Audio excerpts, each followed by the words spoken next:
चीकू एक चंचल तोता था जिसे हमेशा मस्ती करनी बहुत पसंद थी।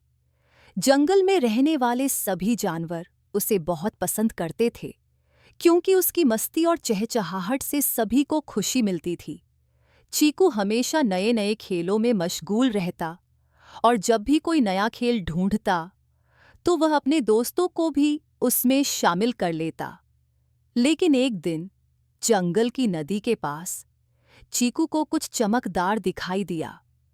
वह उड़ते उड़ते नदी के पास गया और देखा कि पानी में एक जादुई सीटी पड़ी हुई थी। चीकू ने सीटी को उठाया और सोचा, क्या यह कुछ खास काम कर सकती है? उसने सीटी को अपने पंजे में पकड़ा और जोर से बजा दी। जैसे ही उसने सीटी बजाई, पूरे जंगल के जानवरों के कान खड़े हो गए। पहले भोला हाथी ने जोर से अपनी विशाल आवाज में कहा, क्या हो रहा है? फिर अचानक भोला ने गोल गोल घूमना शुरू कर दिया। उसकी बड़ी बड़ी टांगें जमीन पर धड़ाधड़ बज रही थीं और वह खुशी से नाच रहा था। बनी खरगोश भी बिना रुके कूदने लगा और पोपलू मेंढक तो हद ही कर गया। वह उल्टा कूदने लगा और तालियां बजाते हुए नाचने लगा। चीकू ने देखा कि सभी जानवर सीटी की आवाज पर नाचने और गाने लगे। वह हंसते हंसते लौटपोट हो गया।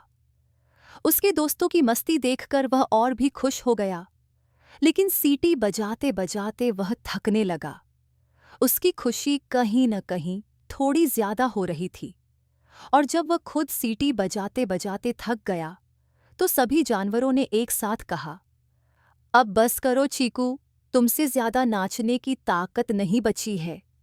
चीकू चौंका और उसने देखा कि अब जंगल में सब जानवर थके हुए और चुप थे। वह समझ गया कि मस्ती भी कुछ हद तक ही अच्छी लगती है।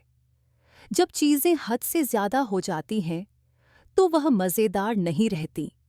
अगले दिन चीकू ने फिर से सीटी बजाई, लेकिन अब वह सिर्फ खुशी के खास मौके पर ही बजाता था।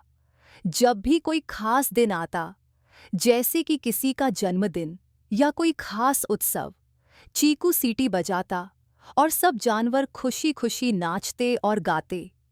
जंगल में अब शांति और मस्ती का सही संतुलन लौट आया था। सब जानवर अपनी खुशी का आनंद लेते थे, लेकिन अब उन्होंने समझ लिया था कि हर चीज का सही समय और तरीका होता है।